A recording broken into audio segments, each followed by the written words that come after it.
Kuanyi juga dikenal sebagai pemburu yang handal karena memiliki insting tajam layaknya seekor singa. Konsekuensinya pasti ada yang jauh lebih terkenal daripada kita yang di belakang layar. Kalau dari sudut pandang saya, surga yang tersembunyi. Dia memiliki air terjun yang lumayan tinggi. Dia bilang, dekat saja nih kita masuk ini Jang, dia bilang. Sekali aku berjalan, mau 1,5 jam baru kami sampai. Ya Rasul, betis ini rasanya. Bukan main. Macam kena sliding babi rasa betis itu. Aduh. Jadi ada beberapa masukan, kami terima dengan sangat senang. Kami selalu terima kritikan dan saran lah. Daerah Pimping itu memang masih ada menjaga budaya itu dengan baik Bang. Ini aku salut nih sama warga di Pimping nih. Berani bilang, banyak orang hebat yang ada di Kalimantan Utara. Banyak orang-orang terbaik yang ada di Kalimantan Utara.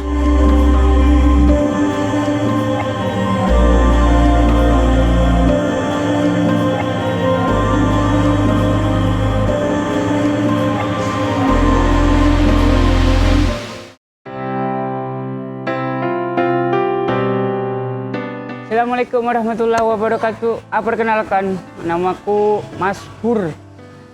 Kalau panggilan akrab sering disapa si Ujang Gagawon. Saya Imam, biasa lebih dikenal dengan nama Jindan Sadako. Instagram juga Jindan Sadako, Facebook juga Jindan Sadako. Saya di sini sebagai kameramen di film Kuanyi. Nah, dalam film Kuanyi kemarin aku perannya ada 2. Yang pertama sebagai aktor figuran juga, kemudian yang kedua sebagai sutradara di dalam film Kuanyi, Legenda Telur Pecah. Jadi begini, awalnya kita juga kan ada lakukan ya risetnya, awalnya itu riset kecil-kecilan lah, kayak apa nih yang mau diangkat, karena kita juga teman-teman kebetulan di dalam kreator fokusnya untuk ngangkat masalah budaya. Akhirnya hari itu dilihatlah Ipung berikan masukan, salah satu aktor juga atau pemeran utama dalam filmnya Kuanyi.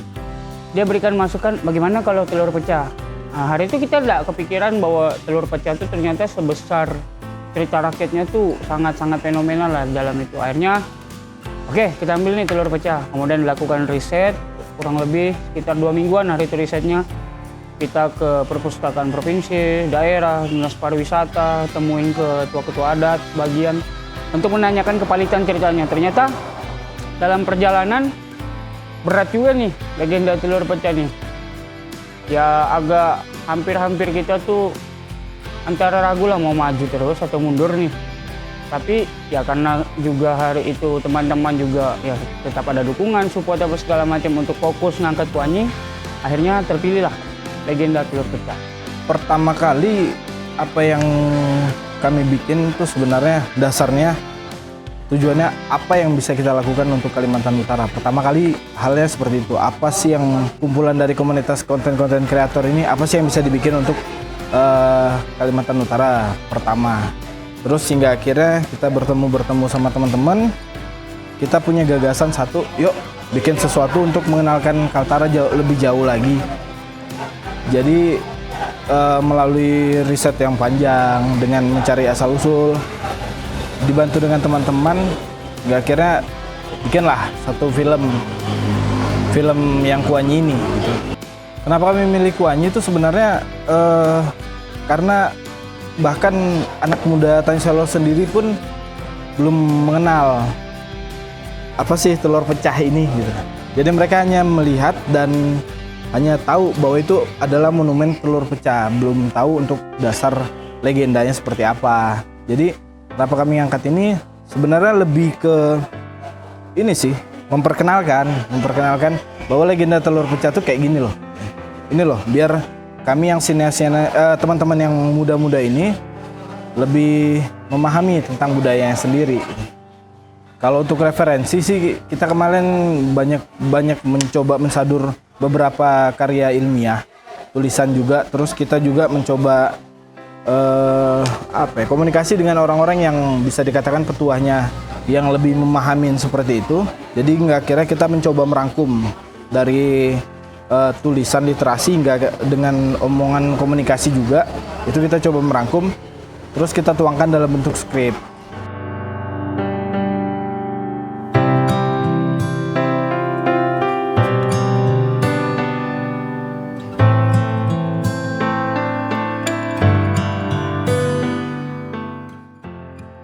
Ada sebagian referensinya dari buku, karena yang ada di buku itu seperti contoh misalnya bambu betung, itu ukurannya bagaimana. Karena tantangan tersendiri itu bagaimana dari cerita itu kita mau angkat dia ke dalam satu bentuk visual. Jadi, nah itu yang tidak ada datanya di dalam buku-buku. Bambu betung itu besarnya bagaimana, diameternya berapa, kemudian besar telurnya dia seperti apa, itu juga tidak ada. Dan yang paling sangat-sangat membingungkan tuh, nama istrinya si Kuanyi pun tidak ada di hari itu. Itu kita sudah cari kemana-mana, nanya nama istrinya si Kuanyi ini siapa, apa segala macam, itu tidak ada. Kalau bambu betung, itu alhamdulillah bukan cuma ada di Kalimantan, tapi di Pulau Jawa pun ada. Dan memang ternyata bambu betung itu sebutan penduduk lokal untuk bambu yang mempunyai diameter ukuran lebih besar dan ruasnya itu dia agak lebih panjang. Jadi kita ada referensi kalau untuk hal itu. Kalau untuk telurnya sendiri kita lebih mainnya kepada logika bagaimana, karena si lemlai suri itu kan keluarnya dari telur tersebut. Jadi cuma menyesuaikan mulai dari panjang anak kira-kira begitu. Kurang lebih dia besar kandungan yang kita ambil itu. Karena ibaratnya ya perempuan kan mengandung begitu dia. Jadi kurang lebih kita melihat besar perut kandungan perempuan. Untuk waktu, kita kemarin makan waktu sekitar 3 hari lebih sampai 1 minggu. Itu untuk proses syuting ya. Kalau untuk proses penggarapan editing itu memakan waktu yang sekitar 3 hari juga. Ya, dari audio, terus dari visual yang kita tentukan yang mana yang wajib masuk. Jadi sekitar 1 mingguan lah semuanya. Untuk lokasi tempat, dia cuma menyebutkan daerah Sungai Hulu, daerah Hulu, karena awalnya mereka itu kan terkenalnya sebagai Dayak Kupan atau Dayak Krayan. Kemudian yang migrasi ke daerah pinggir Sungai Hulu, Sungai Kayan. Mudah-mudahan saya tidak salah ingat. Jadi dalam buku itu detail yang disebutkan adalah letak daripada telur tersebut, yaitu di atas tunggul kayu jemlai.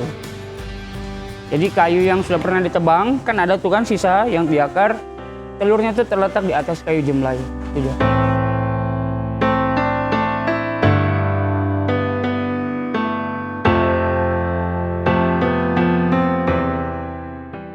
Basic sih mungkin setiap fotografer ataupun videografer selalu pasti punya ciri khas sendiri. Cuman di sini mungkin lebih penekanan mencintai dulu. Ketika mencintai sebuah karya, terus memahamin, oh gini nih, saya suka yang tentang adat nih, saya suka tentang alam, saya suka tentang beauty. Jadi ketika kita mencintai sesuatu hal yang seperti itu, kita akan terus belajar dan terus berkembang lah untuk seperti itu. Nah di sini saya mencoba hal yang baru, bisa dikatakan dalam pembuatan film ini masih dikatakan saya tergolong baru, lebih banyak ke style video yang lain, fotografer. Memang dasar saya awalnya fotografer, nggak kira mencoba merambah ke dunia film.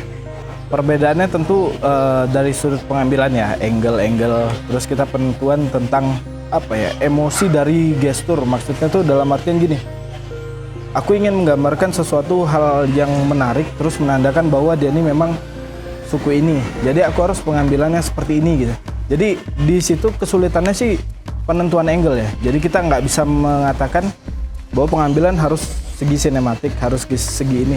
Karena setiap style video itu selalu berbeda. Kalau untuk kolosal, saya lebih dari pribadi saya lebih banyak pengambilan sudut-sudut yang kontemporer lah. Jadi kita kadang ada pengambilan dari foreground, background apa semua. Paling lebih banyak ke situ sih. Kalau untuk film kemarin, saya sebagai kamera tunggal. Cuman bagaimana merepresentasikan supaya dapat angle yang 2 angle. Entah itu kita pengambilan secara take berulang, atau kita pengambilan memang menyiapkan dengan 2 kamera, hanya dengan 1 operator, kamera yang satu selalu di standby-kan gitu. Cuman kita memang sebelumnya harus membaca situasi dulu sih, Karena kemarin juga lokasi yang bisa dibilang cukup sulit, karena lokasinya kan di hutan. Kita menjaga keamanan kamera tentunya pasti. Terus kita menjaga lokasi sekitar supaya gimana proses syuting itu semuanya terkondisikan dengan aman lah.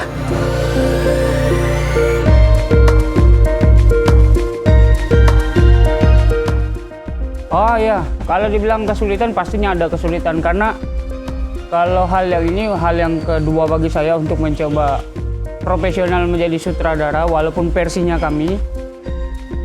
Kalau dibilang kesulitan pasti ada. Bagaimana yang paling kesulitan itu adalah meredam ego antara satu sama lain, memberitahukan bahwa ini semua ini konten kreator di dalam ini kita, klub kita. Tapi bagaimana meredam ego satu sama lain bahwa konsekuensinya pasti ada yang jauh lebih terkenal daripada kita yang di belakang layar. Dan memang teman-teman juga ya sudah tidak masalah, toh ini kan karya kita bersama gitu. Itu kesulitan yang pertama. Kesulitan yang kedua adalah mengarahkan peran, karena hari itu aktornya sendiri itu kan keluar daripada zona nyamannya dia, di mana dia adalah seorang komedi, tiba-tiba kita mengangkatnya dalam bentuk figuran yang jauh lebih serius, dia dalam acting yang jauh lebih serius. Juga suasana dalam hutan, menjaga body si aktor agar terhindar dari nyamuk, karena kita tidak mau pada saat dia syuting ada bekas gigitan nyamuk apa. Jadi sedikit-sedikit cut, semprot, kemudian digosokkan autan apa segala macam. Begitu juga dengan aktor perempuan. Yang keempat, memang kesulitannya itu dalam mengarahkan teman-teman memerankan, menjiwai sosok tersebut. Menjiwai sosok tersebut untuk memperdalam karakter sebagai si Kuanyinya sendiri dan sebagai istrinya si Kuanyi. Itu dia.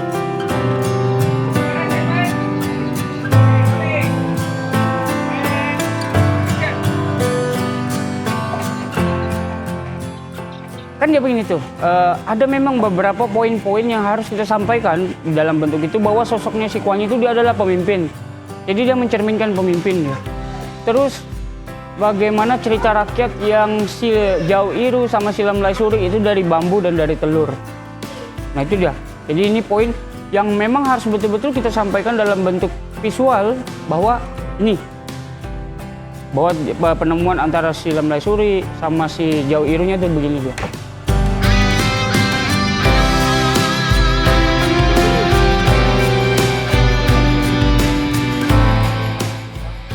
Kemarin itu syukurnya ketika kita masuk ke hutan itu pagi, terus kita langsung briefing singkat, secara singkat teman-teman.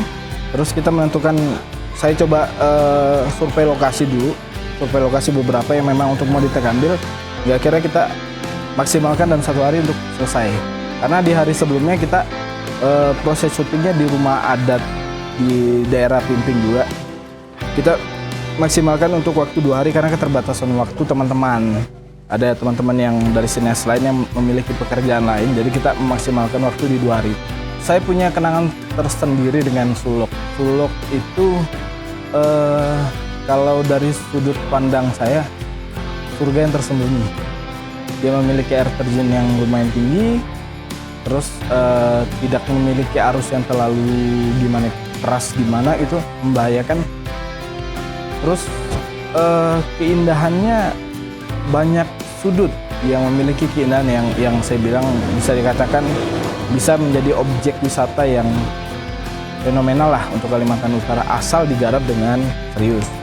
Untuk proses perjalanan juga, selama perjalanan waktu 2 jam masuk dari pinggir jalan hingga akhirnya ke air terjun Sulok itu, kita menikmati banyak sekali macam keindahan alam. Kita melewati anak-anak sungai beberapa kali, kita naik gunung, kita menikmati, mungkin ada beberapa binatang yang binatang kecil yang jarang kita lihat ada di kota, tapi di sana ada. Keindahannya seperti itu. Karena gini, kemarin kita melalui voting, kita jujur aja kita memaksimalkan apa yang ada pada saat itu. Jadi mungkin karena kita keterbatasan dengan biaya, terbatasan dengan waktu, jadi kita memilih hal yang eksotik, apa sih yang paling dekat. Jadi kita memilih gitu. Sebenarnya di Sulok itu di luar ekspektasi saya. Ternyata begitu setelah masuk, keindahannya wah, sangat indah. Memang saya jujur itu sangat indah, dan mungkin akan kembali ke sana lagi sih untuk membuat proyek-proyek selanjutnya.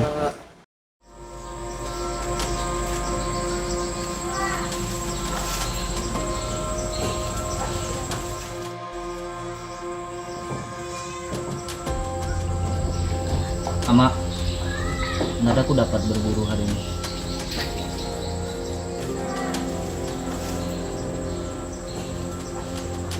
Jadi saya pemberitahuan sama teman-teman kenapa harus kita angkat. Karena teman-teman merasa sesuatu ini yang wow luar biasa nih untuk lomba nih Jang. Nggak terlalu berlebihan kayak ekspektasi kita. Jadi aku kasih tahu, enggak, aku bilang. Kalau kita cuma ikut ini hanya untuk lomba, maka menurutku ini memang berlebihan. Tapi kalau kita jadikan ini menjadi ujung tombak kita agar kita dilirik sama pemerintah, maka ini jalan yang tepat, aku bilang.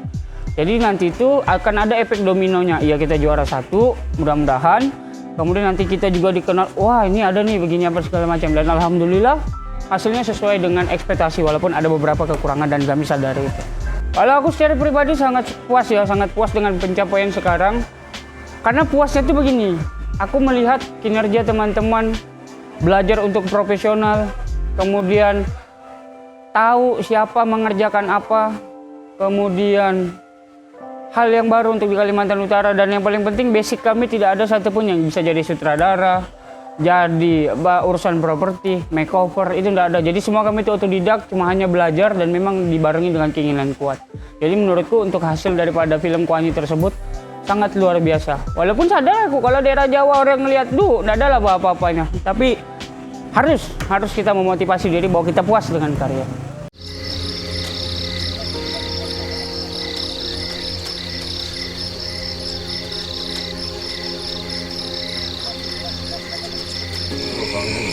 Kenapa, Pak? Apa yang Bapak pikirkan?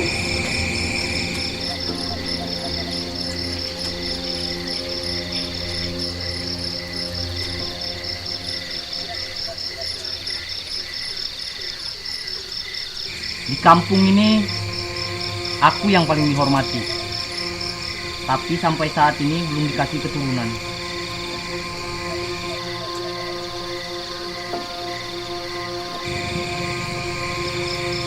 Sabarlah, Pak. Sebagai pemimpin suku Dayak Hupan, Kuanyi berharap memiliki keturunan untuk mewariskan titah kepemimpinannya.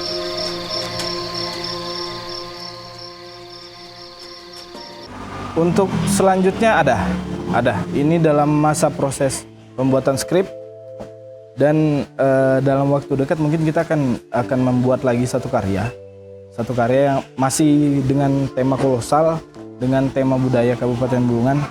Sekali lagi kita mau mencoba mengangkat tentang budaya ibu kota kita sendiri. Film selanjutnya ini berkisah tentang seorang anak kepala suku dan tentang filosofi arti pusakanya suku Dayak, yaitu Mandau. Jadi kita coba mengangkat ya film tentang filosofi arti sebenarnya dari Mandau ini. Film Kuanyi ini kita ikutkan lomba untuk salah satu kementerian pariwisata di bagian ekraf itu, dan alhamdulillah menyabet juara 1 se Kalimantan Utara. Ternyata dari pihaknya sana yang mereka kurasi itu adalah beberapa film-film yang ada di Indonesia khususnya. Dan ya alhamdulillah ternyata film kita dilirik oleh mereka, dan mereka menawarkan untuk bagaimana film ini yang sudah Kuanyi ini yang sudah kita bikin, yuk kita ikutkan untuk kontes Festival Film ASEAN. Jadi ya alhamdulillah syukurnya kita bisa memperkenalkan jauh, bukan hanya nasional tingkatnya. Jadi kita berusaha memperkenalkan sudah tingkatnya Asia. Syukur-syukur kalau nanti suatu saat kita bisa mengembangkan Kaltara ini diperkenalkan lebih luas lagi. Bisa entah sampai Hollywood, kita nggak pernah tahu sih. Pribadi saya selalu merasa nggak pernah puas dengan apa yang pencapaian yang selalu saya buat. Jadi ketika membuat sebuah karya, terus saya menonton ulang, pastinya selalu ada rasa, wah banyak kurangnya nih. Jujur memang dari segi pengambilan juga banyak kurangnya, karena memang jujur kami memaksimalkan apa yang ada. Karena memang ini inisiatifnya teman-teman, dari segala halnya itu inisiatif teman-teman. Jadi memang pure kita semuanya sendiri berjalan. Makanya dari hasil review yang saya selalu lihat tuh selalu nggak pernah merasa puas sih. Kadang masih sampai saat ini masih merasa kayak wah belum pantas, masih merasa kayak gitu. Nggak pernah merasa puas. Dengan rasa nggak puas itu saya coba terus belajar terus untuk memahami bagaimana sudut pengambilan yang bagus, bagaimana penempatan audio yang bagus. Dari sudut kameramen selalu dituntut untuk terus belajar.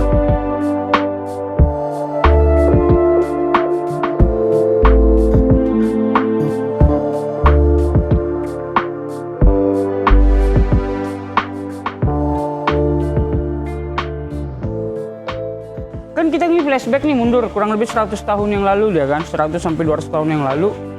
Jadi kita mau betul-betul suasana alamnya itu dimana menggambarkan perburuan masih muda, betul-betul kehidupan itu tidak jauh dari sumber air, kemudian pariwisata.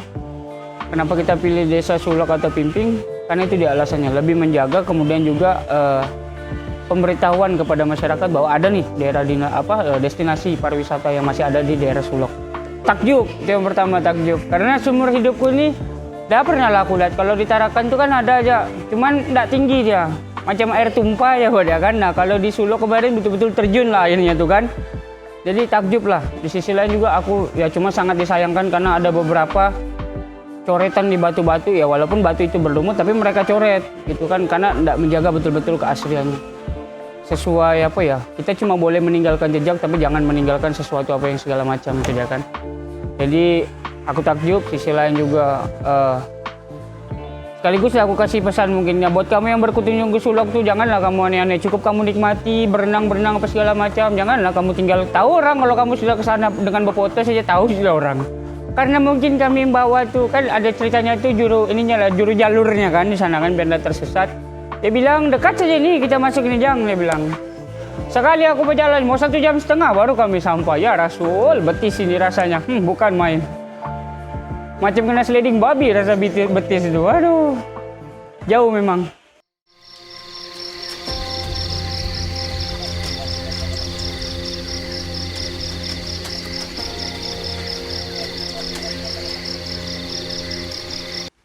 Antusias masyarakat ya alhamdulillah mereka sangat support dan mendukung.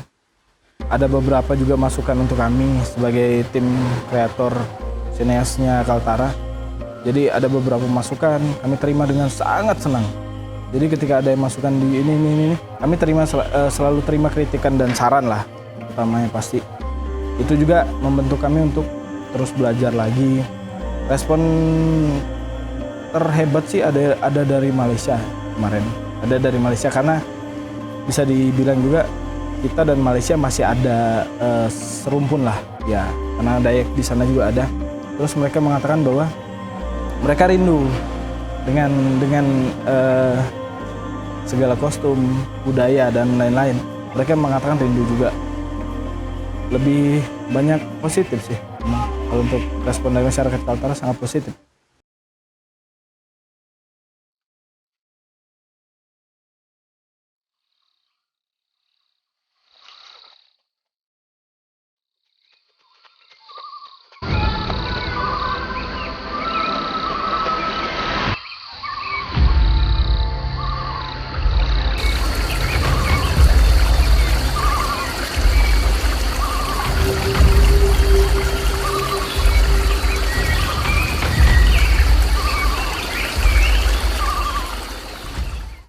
Nah, untungnya daerah Pimping itu memang masih ada menjaga budaya itu dengan baik bang. Ini aku salut nih sama warga di Pimping nih.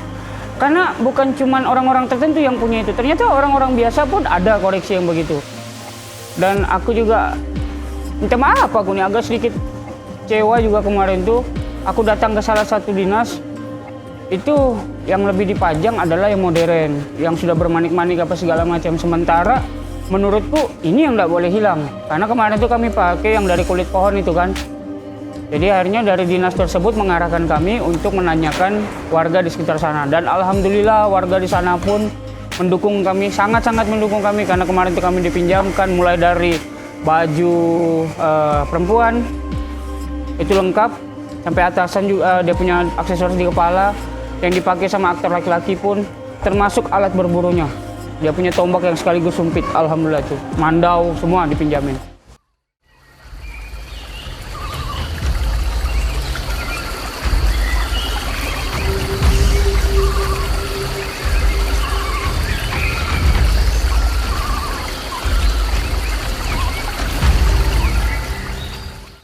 harapan anak muda Kaltara, ayo sama-sama kita berkarya, ayo sama-sama ciptakan ruang publik media yang lebih luas lagi. Terus harapan tentu pastinya bagi pemerintah, ayo perhatikan juga para seniman-seniman yang ada di Kalimantan Utara tentunya, entah yang ada di Tarakan, entah yang ada di Bulungan, Malinau, dan KTP seluruhnya. Saya berani bilang banyak orang hebat yang ada di Kalimantan Utara. Banyak orang-orang terbaik yang ada di Kalimantan Utara yang hanya butuh sentuhan dan digali potensinya untuk menghidupkan Kaltara ini lebih gelegar lagi sih. Untuk di Kabupaten Bulungan sendiri banyak yang mengapresiasi karena contoh saya ada terima komentar apa segala macam, itu katanya sudah hampir 7 tahun di Bulungan, mondar-mandir lewat situ tapi tidak tahu itu siapa itu namanya siapa, kemudian legendanya, ceritanya itu bagaimana, kenapa tiba-tiba ada tugu gitu kan jadikan ikon, malahan menjadi asal muasalnya Bulungan. Jadi kalau dibilang apresiasi dari masyarakat Bulungan khususnya sendiri itu sangat-sangat buat bulu itu merinding lah Pak. Maksudnya ternyata mereka mengapresiasi dengan baik. Besar harapanku sama pemerintah, baik itu pemerintah daerah atau provinsi, untuk melihat bahwa peluang kita di Kalimantan Utara untuk membuat sesuatu karya, baik itu perfilman, musik, apa segala macam, khususnya teman-teman yang berjuang di bidang seni, itu ternyata mereka sangat-sangat serius Bang, sangat-sangat serius. Buktinya ada beberapa teman-teman musisi yang sangat-sangat disayangkan lebih memilih berkiprah di luar. Karena tadi sendiri mereka, ya siapa sih Bang mau berkarya tapi ibaratnya dalam katak dalam tempurung terus. Karena mungkin kurang dilirik tadi nih, tapi ternyata di luar mereka punya bangsa pasar. Nah harapanku jangan sampai lagi nanti kita kecolongan talent, para talenta memang yang berkompeten harus berkiprah di luar baru supaya terkenal. Padahal di Kaltara sendiri potensinya itu sangat-sangat luar biasa lah Bang. Saya baru ketemu dengan salah satu kepala PLT-nya Dinas Pariwisata Provinsi.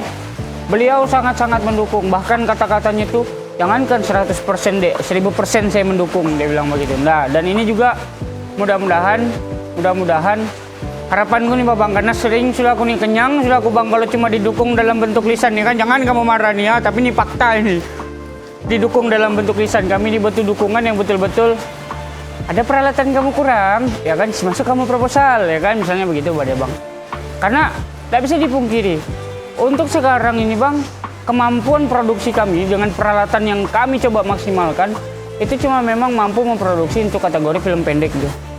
Jadi bukan kami tidak bisa bukan kami tidak bisa garap film panjang, bisa, tapi ada beberapa memang peralatan kami yang kurang menunjang gitu. Nah harapanku ketika memang pemerintah betul-betul mendukung, gak usah lah Bang, dikasih pinjam aja, mantap lah sudah tuh.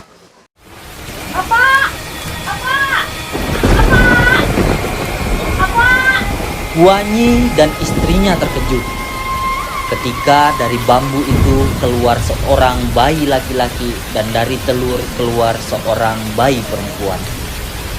Karena kemunculan bayi tersebut aneh, mereka menganggap bahwa kedua bayi itu karunia dari dewa. Kedua bayi tersebut, yang laki-laki diberi nama Jau Iru dan bayi perempuan diberi nama Lemlai Suri.